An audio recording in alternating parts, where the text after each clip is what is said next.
Yes, hello world, huh? Think about maybe the possibility of winning here today. Had a few thoughts for my friend Sevi, and this one is for him. You've won Masters Championships. Where does this rank in your list of achievements? Number one.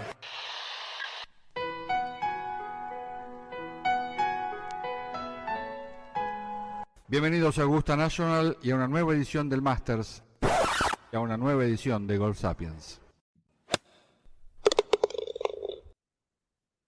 Este episodio es presentado por Golf Sapiens Viajes. Hola amigos, bienvenidos a Golf Sapiens, episodio 243. Esta semana tenemos un invitado que ya había venido al programa, por ahí cuando inicia la entrevista lo menciono, pero bueno, tenemos a Alex Larrazábal. Alex Larrazábal es una persona que sabe de golf, es una persona que está muy involucrada con el golf. Él, para darles un poco de contexto, pues bueno, ganó el British Amateur en el 2002. Ese era de los principales puntos por los que lo quería invitar, porque estamos muy calientes con el golf amateur. Estos últimos días han habido torneos espectaculares. Y bueno, Alex no solo ganó, sino que hoy trabaja de la mano con muchos golfistas, ¿no? El apellido Larrazábal en España y en el Tour Europeo pesa mucho. Su hermano Pablo sigue siendo profesional, ha tenido muchas victorias por ahí. Alex trabaja con él le lleva muchas cosas. Alex jugó el Masters en el 2003, que fue parte de ese triunfo. Fue profesional un rato, luego fue caddy, estuvo en la bolsa de Olazábal, por ejemplo. Él es licenciado en Business Administration por la Universidad de Coastal Carolina. Estudió ya hace varios años, cuando las becas de golf eran menos comunes, era un poco más complicado irse, y más un viaje desde España hasta Estados Unidos. Y bueno, actualmente se dedica a entrenar a golfistas profesionales y amateurs, y va más allá de solo el swing, ¿no? Entonces él se mete en todas las partes. Y bueno, dentro de jugadores con los que ha trabajado, pues está su hermano Pablo, Álvaro Velasco, Pedro Oriol, Juan Antonio Bragulat, y a la fecha sigue siendo un buen jugador, aunque le gusta echarse al piso y decir que no. Es un buen jugador, trae ahí unos objetivos para ser un jugador senior. Y bueno, espero que disfruten esta entrevista. Los dejo con la charla que tuvimos con Alex Larrazábal. Hola amigos, bienvenidos a Golf Sapiens. Esta vez tenemos un invitado de regreso, el señor Alejandro Larrazábal. Ya había estado con nosotros en el episodio 111 junto con Gonzalo Fernández Castaño, que en conjunto tienen un programa que se llama Golf Sin Etiquetas. Toda aquella gente que nos sigue desde Tanzania, que no tienen ese programa en la mente, vale la pena que le echen un ojo. Y bueno, en aquella vez que nos visitaron, era una previa al Masters, nos contaron de las mejores historias que ha habido del Masters. Revista en el episodio 111. Pero bueno, ahora, 2 años después, más o menos, ese salió en abril del 23. Quise volver a invitar al señor Larrazábal, porque es un conocedor de golf, es alguien que define sus opiniones, y últimamente que estamos muy calientes con el golf amateur, desde el US Amateur, el British Amateur, la Walker Cup. Todo este año, el señor Larrazábal fue ganador en el 2002 del British Amateur, así que quiero preguntarle mucho de eso y mucho de cómo se ve el golf desde el lado de soporte del equipo, dígase coach, dígase representante, etcétera. Mi querido Alex, ¿cómo estás? Bienvenido. Buenas, Pablo, un placer volver a estar aquí contigo. Oye, pues bueno, antes que nada, estuviste en la bolsa hace poco con Paula Martín San Pedro. Sé que trabajas de cerca con ella, eres su coach, y bueno, hace poco no solo ganaron el British Amateur, sino también el Low Amateur en el British de mujeres. ¿Puede ser? ¿Cómo estuvo eso? Sí, el verano de Paula ha sido un poco ajetreado. Ganó el British Amateur primero, después ganó el europeo por equipos, después ganó el europeo individual y después ganó el amateur más bajo en el Open británico, con lo cual un verano de ensueño. Oye, ¿eres su coach, entiendo? Sí. ¿Qué significa ser el coach de uno de estos jugadores? Que bueno, importante, Paula, aparte de todo esto que hizo, va a Stanford, que es una universidad pues que se estudia poco aparte. Yo no sé cómo les da la vida a esta gente. ¿Qué significa ser su coach, aparte del coach que tendrá en el equipo de Stanford? No, hoy en día la mayoría de las universidades, el coach de la universidad es un poco representante del equipo. A altos niveles cada jugadora tiene su propio entrenador.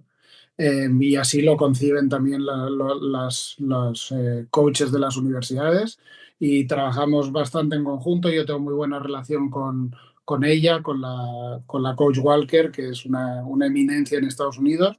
Y bueno, también es un honor trabajar de la mano de ella y ayudar a Paula en todo lo que pueda. Y bueno, pues la experiencia empezó hace algo más de un año y la verdad que ha sido apasionante. ¿Qué significa ser un coach? Descríbeme, no tenemos ni idea, descríbeme desde cero, ¿cuál es el rol de un coach? ¿Qué hace? ¿Qué recomienda? Bueno, yo básicamente lo que hago es acompañar a un jugador y lo acompaño en todas las facetas que necesite. Yo te diría que con Paula pues soy su profesor técnico, soy quizás su psicólogo, apoyo mental en ciertas fases de la temporada. Eh, yo le ayudo en todo lo que me necesite y lo que buenamente pueda y a lo que no llego pues busco ayuda. Al final los recursos pues son limitados, obviamente un amateur no gana dinero o lo suficiente como para montarse un equipo de especialistas alrededor y bueno, pues en mi caso mi figura se encarga un poco de todo. Pasará la mayoría del año en California, tú en España. ¿Cómo funciona ese seguimiento a pues el swing, por ejemplo, en la parte técnica? ¿Se revisan por video? ¿Solo si hay alguna duda? ¿Tú estás viendo medio en vivo swings? ¿Cómo funciona ese seguimiento? Bueno, ahora, gracias a Dios, con el nivel que ha adquirido y los torneos que ha ganado, la veo más veces al año, la voy a ver más veces al año. Pero bueno, con Paula tenemos una comunicación muy fluida, hablamos casi todos los días, me manda, cuando ella necesita que yo le cheque el swing un poco, o lo hacemos FaceTime en directo o me manda swings. Es verdad que online no se perciben detalles y sobre todo a niveles de alineación y colocación es difícil de ver los detalles, pero ya la empiezo a conocer bien y sé sus tendencias, sé por dónde cojea y las cosas con ella son muy fáciles. Es verdad que la comunicación con ella es muy buena, es muy fácil trabajar. Tengo otros alumnos que tengo que ir un poco más detrás de ellos, pero en general funcionamos bastante bien. Yo intento o voy a intentar ir una vez al semestre por lo menos allá, o ella venir aquí. Por ejemplo, si va a estar invitada a jugar el Open de España, pues si coincide que puede venir, fantástico. Si no, iré yo para allá y bueno, y día a día y manejando las situaciones, Pablo, como vengan. Regresar a ese swing perfecto, vamos a llamar un swing perfecto aquel que le está dando triunfos y el que la pelota sale como ella quiere, o más bien ir modificando cosas. Por ejemplo, yo en lo personal, desde que descubrí Links Golf, descubrí que el golf que yo había aprendido a jugar en México, soy autodidacta, pegarle alto y con mucho spin no sirve de absolutamente nada, he tenido que cambiar mucho eso. ¿Se preparan para la situación del torneo, para el campo, o tratan de buscar un mismo swing? ¿Cómo es eso? No, ella técnicamente es muy depurada, es muy buena, es capaz de hacer básicamente todo con la bola. Eh, Tiene sus tendencias cuando compite muy seguido y no le pone las suficientes horas en el campo de prácticas, va tendiendo hacia donde ella... Aquí en España decimos que la cabra siempre tira al monte. Entonces, bueno, cada uno tiene sus tendencias, entonces hay que irlas vigilando y básicamente en un jugador como Paula es mantenerla dentro de unos niveles de neutralidad importantes y que ella sea capaz de hacer lo que ella desee con la bola y a partir de ahí es su gestión en el campo la que le lleva a cosechar triunfos o no. Eh, ya te digo, si nos centramos en Paula es muy fácil porque es tan buena jugadora, controla tan bien sus emociones y es una competidora brutal, con lo cual trabajar con ella es casi que regalado. Ahí te tengo que decir que tengo poco mérito. Ok, y por otro lado, en algún otro alumno, el que sea que puedes mencionarlo o no, nada más de cómo trabajas. Es verdad que Paula en el último año pues, ha pasado de la número 12-13 mundial a la 2 a la segunda, y ha ganado todos estos torneos. Yo creo que a Paula le aporto más seguridad, en sí misma y hacerle ver de lo que es capaz más que yo haberla transformado en otro tipo de jugador. Ella tenía unas tendencias muy marcadas, las neutralizamos y a partir de ahí el trabajo es muy fácil. Pues trabajo con otros jugadores de aquí de Barcelona. Tengo otra chica que se llama Ana Cañadó, que juega en Duke, que es su segundo año ahora en la universidad y que, bueno, pues que el camino universitario americano le está costando un poco más. Ella está acostumbrada a casa, ahora obviamente se tiene que organizar todos sus temas y el primer año le ha costado un poquito a nivel golfístico, pero bueno, hay que ir poco a poco reforzando y mejorando las facetas que hagan falta para convertirla también en una gran jugadora. Oye, ¿cambias de gorra, de cachucha, siendo coach y caddy al mismo tiempo? ¿O puede ser la misma persona en el mismo momento? No, eso es una buena pregunta. Yo soy muy de la opinión de que caddy entrenador no es muy buena combinación y que la figura del caddy es más importante de lo que parece. Entonces tampoco una amistad o algo aporta excesivamente en la bolsa.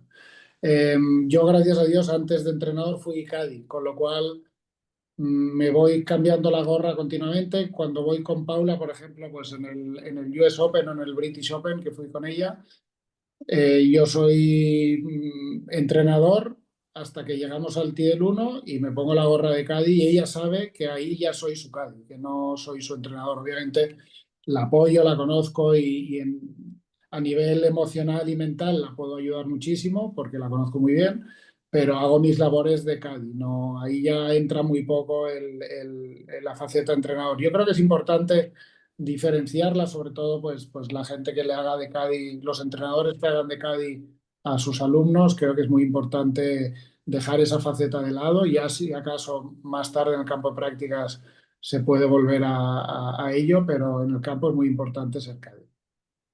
¿Qué tanto, siendo bueno, evidentemente tienes experiencia en links y aparte ganaste por ahí en ese campo, ¿qué tanto te metes a cómo jugar el campo, a dónde tirar, a dónde apuntar, o un poco más natural lo que ella te puede preguntar o consultas directas? No, en mi caso, mi experiencia en links es superior a la suya y más tratándose de Porthcawl que ahí pues es donde yo había ganado el amateur hace ya una eternidad. Eh, es verdad que era muy fácil que ella se apoyase en mí y confiara en lo que yo le dijera. Creo que hicimos un trabajo excelente. Sinceramente, si nos centramos en ese torneo, Paula jugó a un nivel las tres primeras vueltas muy superior a lo que marcaba su resultado, muy superior. Se nos iban escapando detalles cada día para acabar de rematar la vuelta. Y luego ya llegó la tormenta perfecta el último día, hicimos la mejor vuelta del día, hicimos los mejores 9 segundos hoyos del día por 4 golpes de diferencia en la segunda. Te puedes imaginar el nivel pues que demostró Paula en esos 9 hoyos y ahí ya nos catapultamos hasta el top 10, quedó octava. Una clasificación muy importante, le dieron muchos puntos el ranking mundial y ahora pues bueno, está en la segunda y muy felices con lo que está pasando. ¿El jugador de links nace o se hace? O si no nace, se tiene que hacer por cojones, porque realmente el tipo de juego y los skills que requiere un link son distintos a los de un campo tradicional o normal. No digamos tradicional, porque para tradicional serían los links, pero para un campo más americanizado, podríamos decir, hay que controlar las trayectorias mucho mejor. El que solo mueve la bola de un lado normalmente no lo pasa muy bien en los links y luego pues el juego corto requiere otro tipo de golpes, otro tipo de imaginación y si no has nacido por allá pues te tienes que hacer por huevos, no hay otra. No se gana en un links con un juego estándar, digamos. ¿Cómo? ¿De dónde saliste tan bueno para los links? Creciste en Barcelona, no necesariamente son links tan marcados como donde se juega el British Amateur. Estudiaste en Carolina. ¿Tu juego se adaptaba o supiste adaptarte? ¿Lo No, entendiste rápido? no nos equivoquemos, Pablo. O sea, yo no soy un gran jugador de links. Yo gané el British Amateur, nada más. Bueno, pero no cualquiera, no cualquiera se caga con ese tamaño de cagada. Es verdad que yo he sido un jugador bastante errático toda la vida y eso me ha llevado a lucharme situaciones distintas. El que está acostumbrado a ir siempre por el centrito de la calle y a fallar pocos greens, pues tiene menos recursos en condiciones extremas. De verdad lo creo.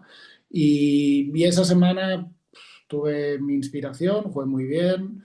Y creo que tuve recursos para salirme de situaciones interesantes o mejor que los demás. Y luego, pues cuando llegas a un nivel bastante decente, pues hay que tener el coraje y diciéndolo mal y pronto hay que tener los huevos para ejecutar en el momento que toca. Y yo creo que en esa semana lo hice muy bien. Es verdad que a partir de ahí se me crearon unas expectativas que yo dentro mío sabía que no eran reales. Yo no tenía nivel para competir a nivel profesional con garantías y así se me demostró y yo lo vi pronto y no jugué mucho como profesional. Y bueno, me he dedicado a varias cosas dentro del mundo del golf y ahora estoy con esto de la enseñanza eh, para jugadores de élite que me gusta bastante, la verdad. Si ahorita pudieras ponerte en los zapatos de ese joven que ganó, ¿crees que iría diferente? ¿Crees que hoy sí creerías que estás preparado o definitivamente no, sin importar la madurez y todo lo que has vivido, no necesariamente sigue para ser suficiente? A mí me hubiera encantado tener un Alex Larrazábal en mi época para mí que me asesorase y me ayudara. No lo tuve. No tuve muy buena enseñanza a mi lado o no, para mí no suficientemente buena. No tuve un mentor o pues no sé, uno a lo que me dedico yo ahora que me pudiera apoyar y ayudar. Nunca lo sabré, pero estoy bastante cómodo donde estoy, lo estoy disfrutando muchísimo y tampoco me cambiaría por nada. Que como todo en la vida tiene pros y contras. Ser profesional es increíble y por otro lado también es una chinga, como decimos por acá. Todo en la vida tiene pros y contras. ¿Tú crees que representar a un amateur o el trabajar de la mano de un amateur, eh, cómo va contra un profesional? Entre ellos tu hermano y trabajas con otros ya profesionales. ¿Qué tanta diferencia hay entre trabajar en el equipo de uno y de otro? No mucha, eh, no mucha. Yo trabajo con profesionales y hago lo que en base a sus necesidades. Y al final, pues es un poco más, no lo sé.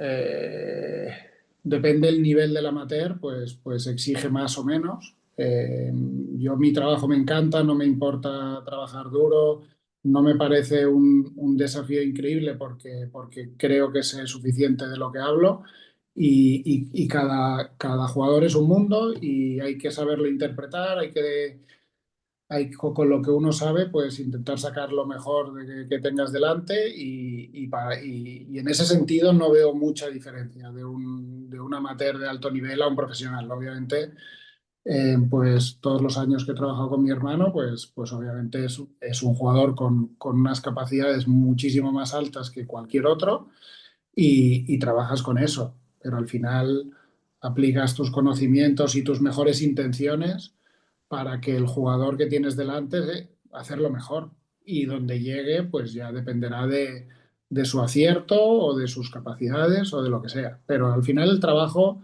está estructurado más o menos parecido y lo veo igual, lo veo lo mismo.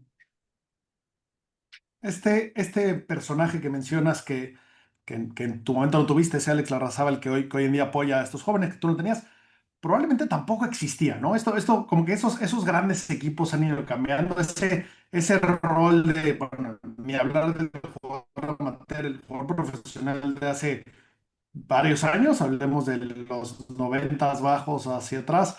¿Esto va a seguir aumentando? ¿Que siga haciendo sentido que tengamos tantos o personas en el equipo o gadgets? ¿O crees que también puedes sobresaturar a alguien y llevarlo por caminos que no necesariamente eran el correcto para ellos? Bueno, empezando por mi época, yo creo que la gran diferencia es que la enseñanza y la ciencia aplicada al golf a-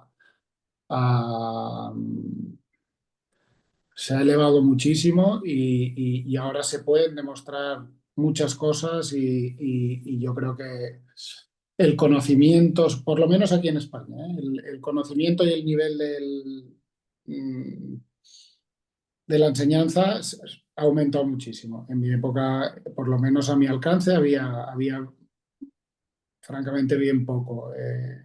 Al menos a mi alrededor o que yo conociera, que también es desconocimiento mío. Eh, las cosas poco a poco se van profesionalizando un poco más, especializando un poco más, y yo creo que tenderemos en el futuro a tener grandes especialistas. Yo no creo que vaya a... O sea, los gadgets y los tools y todas estas cosas son modas.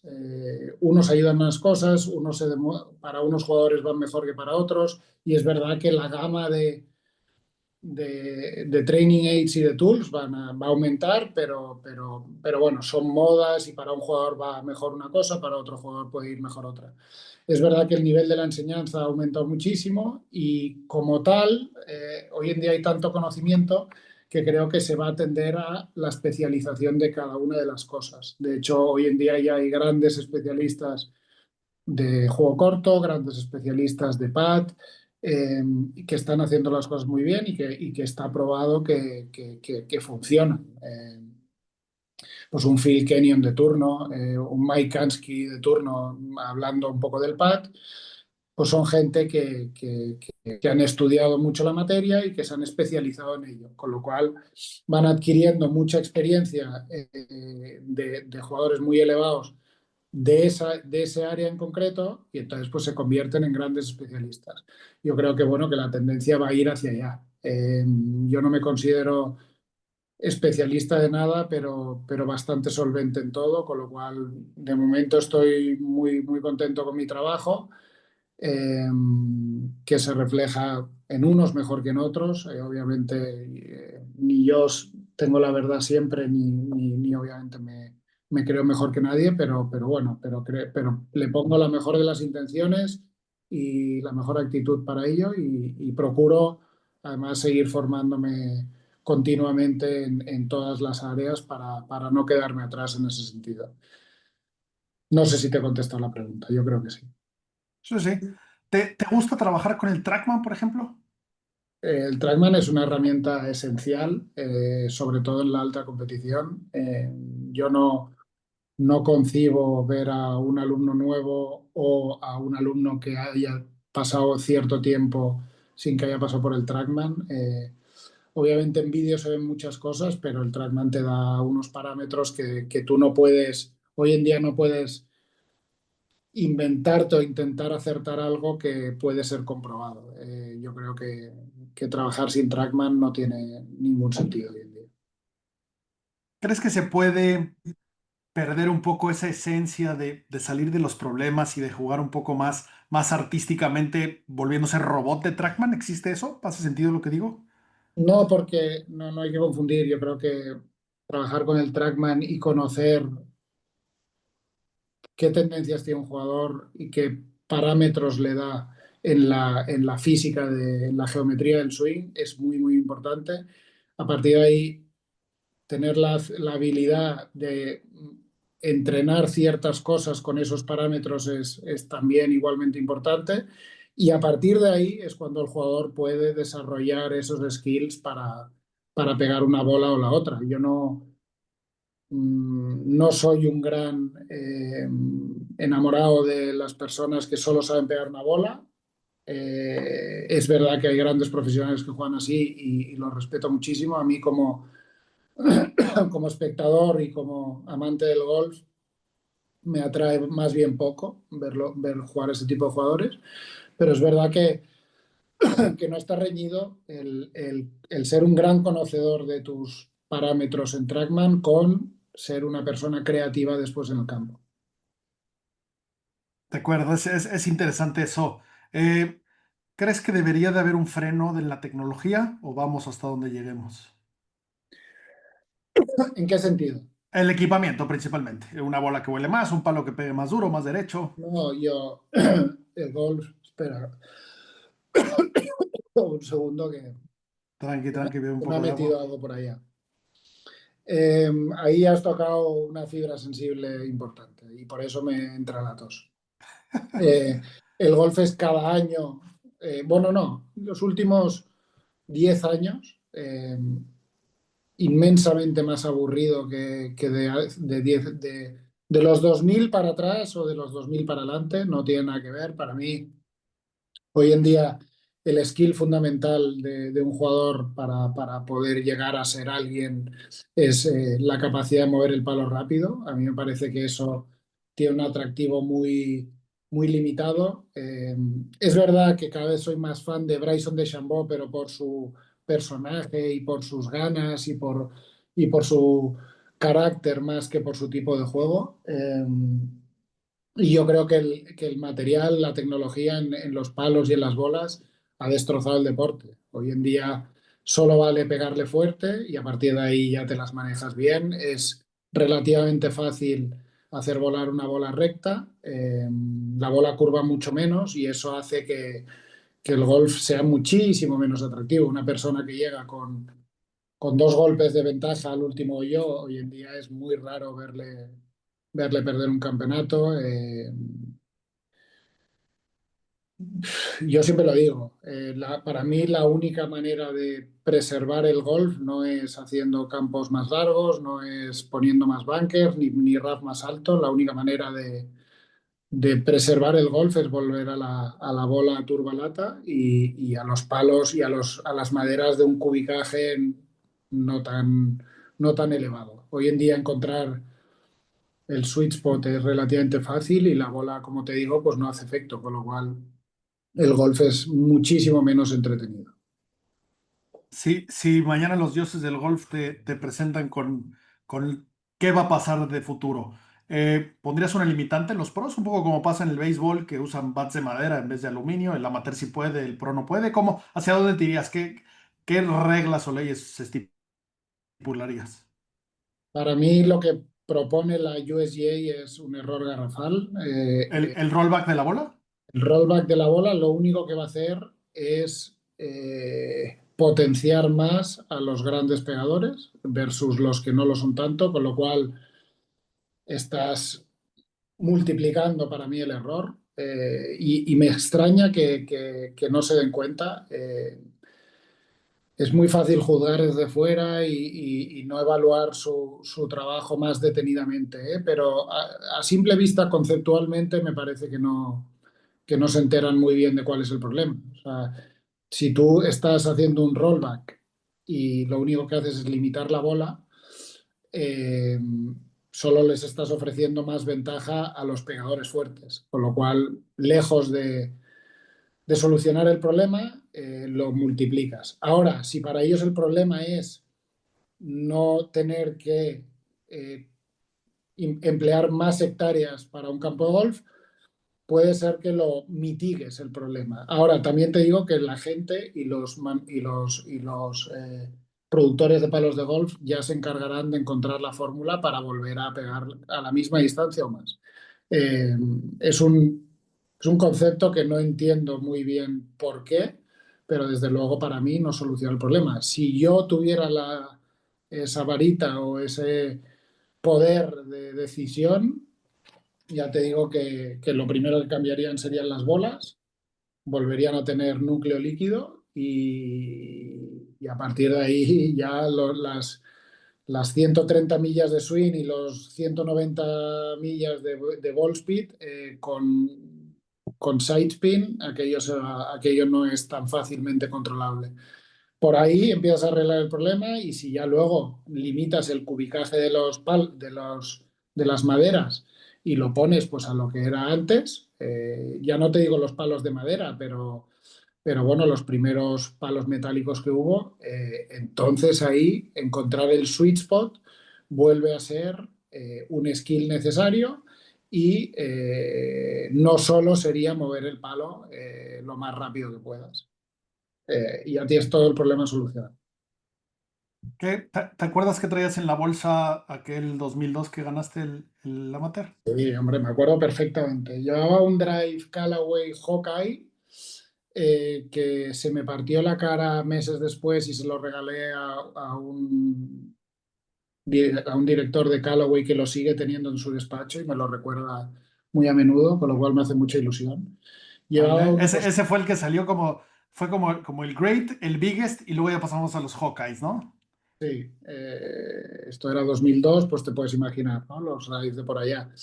Obviamente no tenían el cubicaje de ahora, ni despedían como ahora, y las bolas era la mayor diferencia. Bueno, llevaba unos hierros Mizuno MP33, unos Blade, una maravilla de palos. Los tengo. Hoy los veo con miedo, pero jugué en algún momento de mi vida cuando era masoquista y yo pensaba que puede ser cosas. Justo los compré y los jugué un rato, no hice mucho con ellos, pero qué joya de cuchillos.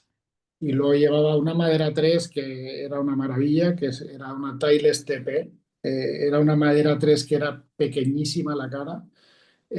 Cabía la bola y poco más. Es la madera 3 más pequeña que he visto en mi vida y la usaba con una varilla de acero solo porque era la madera 3 que usaba Tiger y la usaba con varilla de acero. O sea, yo era así de tonto, pero así de seguidor de mis ídolos soy. Y la llevaba y además lo recuerdo que la pegué en el hoyo 36 de la final, desde el tee le pegué y la pegué en el centro de la cara del palo. Y yo te puedo asegurar que con el material de hoy en día es imposible sentir el placer que yo sentí en ese momento cuando contacté la bola. Es que es imposible. Eh, una bola se jugaba por entonces turbalata todavía. Justo estaba a punto de pasarla a la professional, o perdón, o era profesional y a punto estaba de aparecer la Pro V, no lo sé. No, sí, Pero eran como Turbo Lata y Professional 90 y 100, ¿no? La 90 era como color sí, cobre, la 100 era la negra y la Turbo Lata y, parecido, ¿no? yo te puedo asegurar, y le puedo asegurar a cualquier oyente que escuche esto, que el placer que yo sentí impactando esa bola en exactamente el punto dulce del palo es imposible de sentirlo con ningún palo de hoy en día. Al no ser que, bueno, que cojas unos hierros Blade con una buena varilla y, bueno, pues eso, contactar el centro de la bola. Lo que pasa es que las bolas de hoy en día no producen el placer que producían las de entonces y también los desastres que producían las de entonces, porque cuando curvabas una bola de derecha a izquierda, lo que puede ser ahora un draw de 10-15 metros, aquello no paraba de girar de derecha a izquierda, entonces era mucho más difícil de controlar, obviamente. Ese mismo set, que bueno, que no me dijiste qué pot tenías. Llevaba un Odyssey handmade belly pattern, muy bestia. O sea, yo tenía un compañero en Handmade significa own made, o sea, en el taller de tu club tú lo hiciste belly, ¿ok? Oddmate. Es un tema. Yo fui a la universidad con un amigo que se llama Rafael Vera, que hoy en día se dedica, pues es dueño de uno de los softwares más importantes de gestión de campos de golf y siempre fue un ingeniero nato y él, pues, o sea, él en el 2002 se diseñó un juego de palos del mismo tamaño, todos los palos. Cuando ahora Bryson hace 5 o 6 años ha llegado con ese tema y parecía la revolución del universo, mi compañero en el 2002 ya lo había hecho. Y ya habíamos experimentado con varillas más largas de lo normal. Yo no podía contactar la cara del palo con esas varillas, con lo cual él la pegaba muy bien porque tenía mucha habilidad y yo no era capaz. Y con el pad nos inventamos el belly pattern. Es que el belly pattern, que me venga alguien previo al 2002, que me enseñe un profesional que llevara belly pattern. No ¿Lo pusiste existía. tú de moda o qué? No, yo no lo puse de moda porque no soy nadie, pero es verdad que nos montamos uno cada uno y yo gané con ese pad y lo sigo teniendo por el trastero de mi madre y bueno, está todo oxidado, pero esa era mi bolsa. Con Qué mi bolsa bien. de los Chanticleers de Coastal Carolina y muy orgulloso de ello. Ok, ¿a dónde iba con esto? Porque aparte me da curiosidad.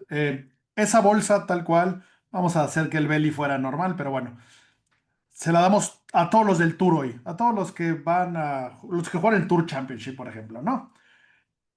¿Crees que serían los buenos los mismos? ¿Crees que Scheffler sería el número uno con esa bolsa? Yo es imposible que a estas alturas diga que Scheffler con cualquier tipo de material no sería el mejor del mundo de largo, porque lo que está demostrando Scotty Scheffler, yo me saco el sombrero y a pesar de que no soy un fan declarado de él porque no me transmite lo que me transmiten otros, pues a nivel de excitación, yo a nivel golfístico lo único que puedo hacer es sacarme el sombrero. Y un tío que es tan superior a los demás me da la sensación de que no cambiaría mucho. Eh, yo he visto, por ejemplo, a Stuart Zink en si no recuerdo mal, Scottish Open hace muchos años, que de los primeros que venía a jugar, le sacaron unas maderas de madera por allá y los jugadores le pegaban, les hacía gracia probarlo y tal. Y yo recuerdo ver a Stuart Zing, oye Stuart, pégate unos, le dijo, ¿no? Pues el del circuito europeo de turno, oye, pruébate unas maderas y tal.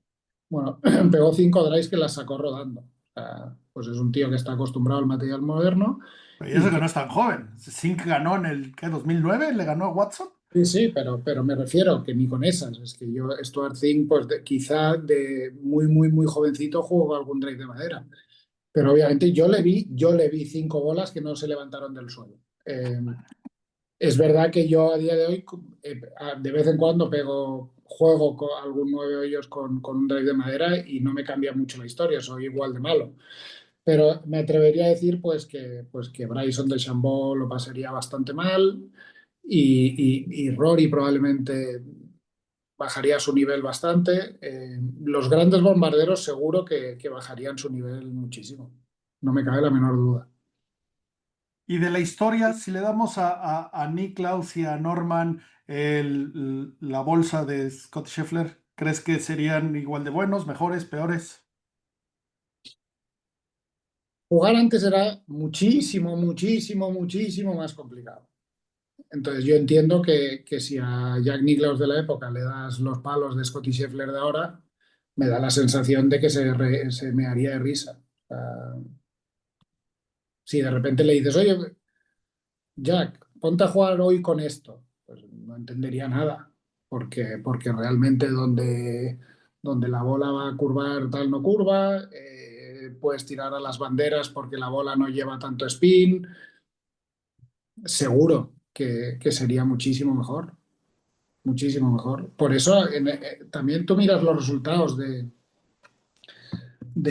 pues obviamente no puedes coger los campos antiguos, obviamente el Augusta National de 1980 no tiene nada que ver con el de ahora, pero el deporte del golf es muchísimo más fácil ahora. El deporte, ¿eh? Ganar es mucho más complicado porque hay mucha más competitividad, pero lo que es jugar al golf hoy en día no tiene nada que ver con lo que era jugar al golf en 1980, sin duda. Estoy de acuerdo. Y qué bueno que creo que deberíamos de separar y hasta en una de esas poner el nombre diferente al golf profesional y el golf amateur, porque son cosas absolutamente diferentes, aunque creemos que vamos a tener el mismo palo que tienen los pros y que esa industria que no para, yo creo que sí tendría que diferenciarse, pero bueno, hace sentido. Lo que me dices, de cara a la competición, quiero saber tu opinión. Y podemos hablar del IB y de la PGA, pero el Tour Championship, ¿te gustó que se volviera a hacer un torneo de 72 hoyos donde quien ganara, en este caso, su primer torneo de la vida en el PGA Tour se llevó toda la temporada? ¿Te hace sentido? ¿Qué regla pondrías tú? ¿Cómo lo cambiarías o lo dejarías? Yo no creo que haya un sistema bueno o un sistema perfecto para decidir un campeón en una sola semana. Desde luego, ni se me ocurre, ni creo que sea posible hacerlo. Lo que han hecho este año es una auténtica barbaridad y un despropósito. O sea, que tú clasifiques para el Tour Championship y que el que gana una semana es el campeón, lo único que hace es desprestigiar la FedEx bueno, y fijarte un poco más en la temporada regular. Yo es lo que creo. También es verdad bueno, que también es verdad que en la NBA pues hay una temporada regular y que luego da igual, que luego ganan los que ganan los playoffs, pero tienes una ligera ventaja de cancha, por ejemplo, o en todos los deportes funciona un poco así, ¿no? Lo de este año me parece ridículo. O sea, si el campeón de la FedEx tiene que ser el campeón del año, que tú llegues a al último torneo y que da igual, o sea, Scottie Scheffler se hace daño en el cuello y no puede jugar esa semana y queda el 30 en la orden de mérito. Eso es ridículo. Eso no, o sea, a nadie le puede gustar, ¿no? Yo, si tuviera que elegir un formato, sería match play. Creo que, creo que falta golf match play. Es más bonito de lo que parece. Es verdad que si en primera ronda ya se te queda fuera Scottie Scheffler o dos de los tres favoritos, pues pierde un poco el torneo en interés, pero te la tienes que jugar. Al final hay que buscar un campo donde premie el buen juego y jugarte la match play. Es mucho más interesante para mí bueno, y ya hoy en día hay formatos o capacidades tecnológicas como para hacer entretenido una final de golf match play. ¿Me ¿Cómo, explico? cómo, cómo transmitirías una final, independientemente de los jugadores, ¿eh? Podemos ver ahí un Rory Scheffler jugándosela, pero teniendo dos jugadores en pues, 4 horas de transmisión. Por ahí está el reto, ¿no? Yo creo que en el producto televisivo bueno, que tampoco tenemos que depender de eso. Yo me quejo mucho en el Primero programa de que. tienes, primero tienes que tener un muy buen productor y hacer una muy buena previsión de highlights de la temporada para rellenar huecos.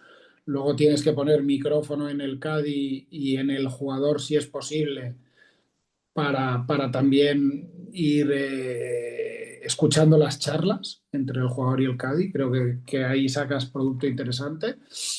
Se tendrían que prestar los jugadores, pero bueno, entiendo que por 10 millones de dólares uno se presta casi todo, ¿no?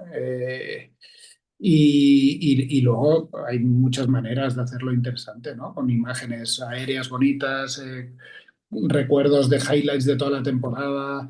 eh, hay muchas maneras de hacerlo atractivo. Y luego que un match play, un jugador contra otro con el campo vacío, no debería de durar más de 2 horas 45 o 3 a lo sumo. Si te vas a las 4:30 ya es un problema de los jugadores. Qué rápido. ¿A poco tú puedes jugar 18 hoyos a pie en menos de 3 horas? En 3 horas tendrías que ser capaz perfectamente. Uf, qué rápido juegan golf en España. Eso es de lo que más me impresiona. Eh, Hombre, campo vacío y con dos jugadorazos buenos y encima match play, que si en un hoyo te lías, pues para el siguiente, o sea, 3 horas de manual. ok, ok. Eh, ¿cómo viste el cierre de la temporada de Live? Me interesa saber qué tan fan o no fan eres, pero pues hubo buenos duelos, vale la pena asomarse a ver lo que pasó ahí. La verdad es que, de cara a mi opinión, cerró mucho más interesante de lo que pudo haber empezado. ¿Cómo viste eso? ¿Ya sé dónde crees tú que va eso? ¿Van a existir dos ligas para siempre? ¿Va a existir esa famosa unificación? ¿Qué opinas por ahí? Yo creo que la unificación no le interesa a nadie.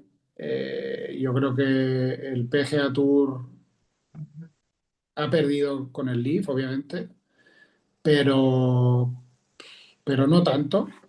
Eh, no, vamos a ver si me aclaro un poco. El PGA Tour ha perdido bastante. Eso es inevitable. Yo el Leaf no soy gran fan del formato. Lo he intentado, he visto bastante Leaf. Cosas positivas es que tienen muy buenos jugadores, o sea, y el que no lo quiera ver es que, bueno, pues tiene sus manías, ¿no? O sea, es verdad, yo como aficionado al golf puedo tenerle manía al Leaf, pues porque los únicos que han perdido en todo este juego son los espectadores. Porque resulta que ahora tienen pues a los mejores jugadores del mundo y hacen así y se dividen en dos.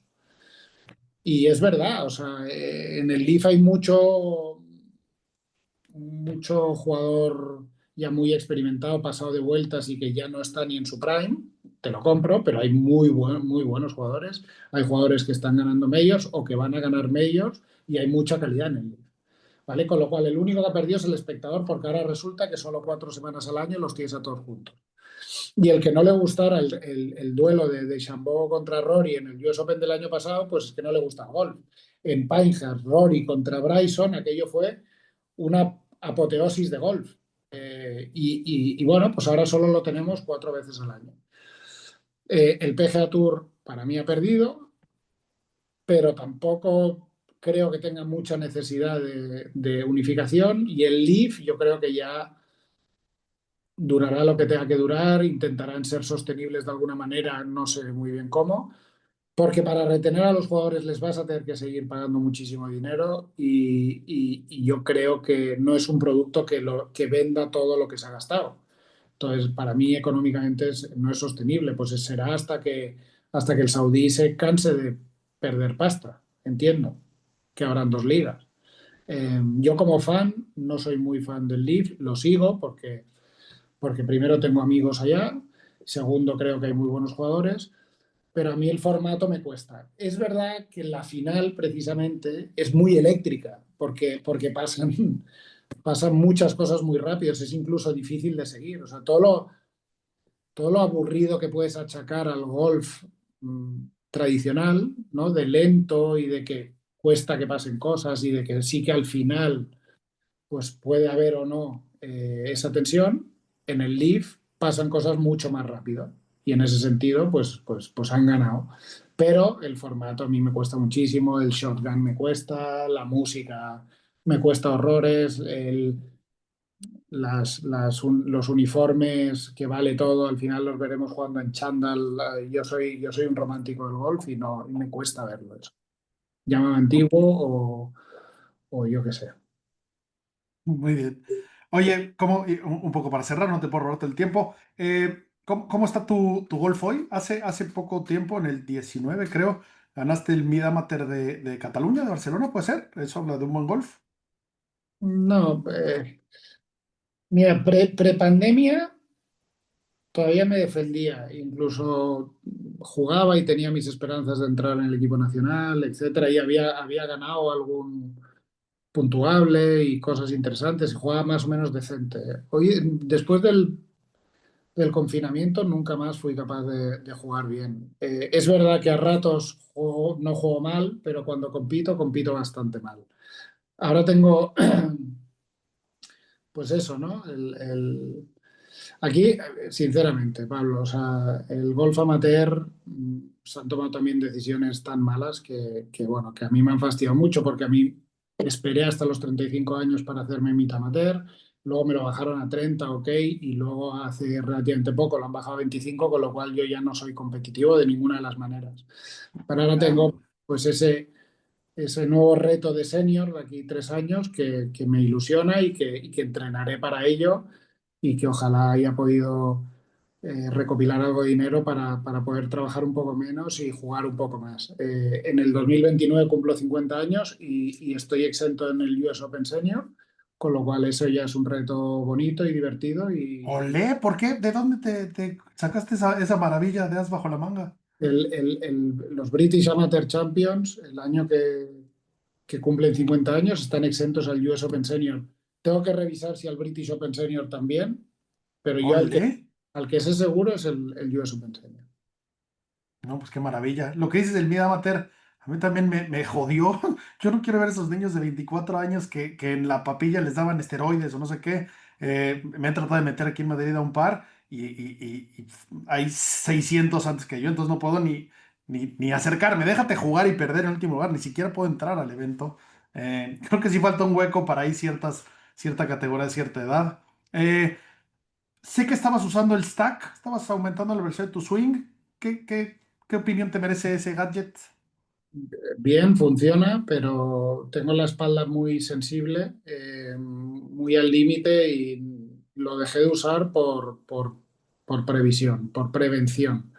El stack funciona muy, muy bien, pero en mi caso, los problemas de espalda que tengo, prefiero prefiero mantenerme lento que acabarme de fastidiar la espalda. Por ahí veía que algunos jugadores que, como bien dijiste, que ya el juego ha cambiado a ser pues, más bombardero que todo lo demás. Veía que, por ejemplo, Steven Jaeger, aquel jugador que vino del Corn Ferry, que subió al PGA Tour y que ha trabajado infinito en putear la pelota, en darle durísimo, ha mejorado mucho. Esa velocidad swing le ha ayudado más a pegarle en el centro de la cara. O sea, como que él y lo he oído por otros lados han encontrado más beneficios aparte de más velocidad, más distancia, mejor dirección. No, es que yo no lo he probado. Pero me interesa preguntar a la gente que lo prueba porque siempre es bueno oír opiniones. Sí, Eh, si estás healthy, yo te lo recomiendo. la verdad es que me falta mucho en mi golf, pero bueno, a nivel amateur mi distancia me tiene contento. En general creo que estoy por encima de con los que juego. Tengo ahí más problemas por otros sitios. Y que bueno, y que justo el TrackMan desde hace poco que lo he empezado a ponerle números a sensaciones, me ha servido muchísimo. Estoy jugando mejor que nunca, porque principalmente yo de 50 yardas a 110 yardas era 25 de handicap, cuando overall siempre estaba alrededor de 3. Y bueno, venía muy steep y algo que nunca había entendido hasta que lo vi el número. Me parece simpático. Pero bueno, última pregunta. Dentro de unos cuantos años, ahí cerca de cuando tú vayas a estar jugando ya en la creme de la creme de los senior amateurs, eh, se viene la Ryder a Cataluña. ¿Qué tan emocionante tiene? ¿Qué opinamos de ese campo? Yo no lo he jugado, espero jugarlo pronto. ¿Qué nos espera? Bueno, obviamente es una noticia espectacular para España y para la región de Gerona también. Creo que la va a potenciar muchísimo. Yo creo que el PGA, el ex PGA de Cataluña, ahora denominado Camiral, ha trabajado muy, muy duro en posicionarse y hacer las cosas muy, muy bien para conseguir esta Ryder. Creo que se lo merecen. El campo. El campo, no sé qué campo se va a jugar. Todavía no lo han publicado o yo no me he enterado. Quieren hacer una combinación entre los dos recorridos que hay ya en funcionamiento. El campo es buenísimo. A ver qué combinación y cómo lo montan, porque a nivel logístico, obviamente, la Ryder exige unas cosas que a día de hoy Camiral todavía no las puede dar. Obviamente hay mucho trabajo por hacer. Pero como te digo, pues es una noticia espectacular tanto como para España como para la región de Gerona y que tiene muy buenos campos y que creo que para el turismo de golf le vendrá muy, muy bien. De cara a la Ryder, ¿harías algún cambio en cualquier cosa? Desde que los matches del día final pudieran ser como la Presidents o que el campo lo eligiera el capitán o que fuéramos a campos más clásicos y menos. ¿Algún cambio harías o como está te encanta? La Ryder es un evento espectacular, con un nivel hoy en día de seguimiento y de pasión por parte de todos los implicados tan grande que a lo que funciona yo no lo cambiaría. Obviamente, a la hora de la elección de las sedes, pues hay muchos intereses, hay mucho dinero en juego. Yo ahí ya no me meto, el tema político ni me divierte ni soy muy fan, pero sí soy muy fan de la Ryder y es un evento que es absolutamente increíble y espectacular. Posible complicada pregunta, pero si pudieras poner tu corazón de lado y ponerte los zapatos de un australiano, ¿quién gana la Ryder de este año de Bethpage?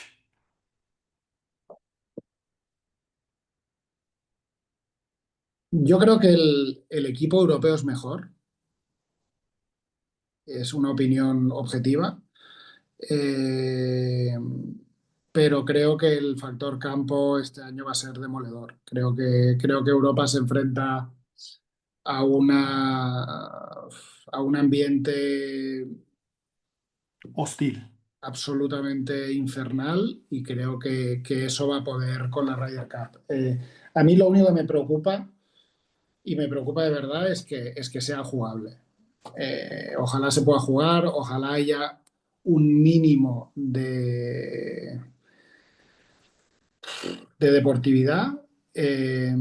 Yo creo que el equipo europeo es mejor. Veremos a ver lo que pasa. Veremos a ver si el factor ambiental puede con ello. Cuando digo que es mejor, que no se me malentienda, los márgenes son muy pequeños, pero sí que yo si se fueran a la luna a jugar sin público, creo que Europa ganaría. Ok. Buenísimo, mi Pero querido Alex. creo que este año va a ser muy difícil superar el factor ambiente. Jugué con una persona en Nueva York hace un par de días y él estaba realmente preocupado de que cree que se podía salir de tono, conoce a sus neoyorquinos y le preocupa y no está orgulloso de lo que puede pasar, o sea, piensa que se puede salir un poco pues de norma y de respeto, ¿no? Por eso que yo solo espero que haya un mínimo de deportividad, o sea, que se pueda jugar al golf. Es que a mí me preocupa y mucho este tema. Ojalá y tus buenos amigos que son parte de ese equipo consigan meterles esa pastilla que tiene Patrick Reed, que el odio lo canaliza en el talento y que se alimenten de ello, sería espectacular. La verdad es que no sé qué vaya a pasar, pero va a estar increíble. Hace rato que no estaba tan emocionado por una Ryder y bueno, pues no tengo nada más que agradecer tu tiempo, mi querido Alex. Siempre me gusta ahogar el cerebro de gente que sabe de golf. Y bueno, pues espero que pronto podamos cruzar bastones y me enseñes cómo juega el próximo campeón senior amateur. Un gusto, Pablo. Un abrazo enorme a todos. Sapiens en el aire, el mejor podcast quiero curar. Vivimos por el golf, aunque el swing no siempre dura. Pines nos castiga, nos reímos y seguimos, porque nada vale más que una ronda con amigos. Golf Sapiens, aquí estamos otra vez pensando en golf. Aunque debamos trabajar después, tripos nos duelen, nos hacen llorar, pero con palos nuevos seguro va a mejorar, En la tienda compramos lo mejor del mercado, pero a la cancha practicar, eso lo dejamos de lado. Vemos golf en la tele, cada swing nos obsesiona, y aunque el handicap no baje, nuestra pasión emociona. Golf Sapiens, aquí estamos otra vez pensando en golf. Aunque debamos trabajar después, tripos nos duelen, nos hacen llorar, pero con palos nuevos seguro va a mejorar,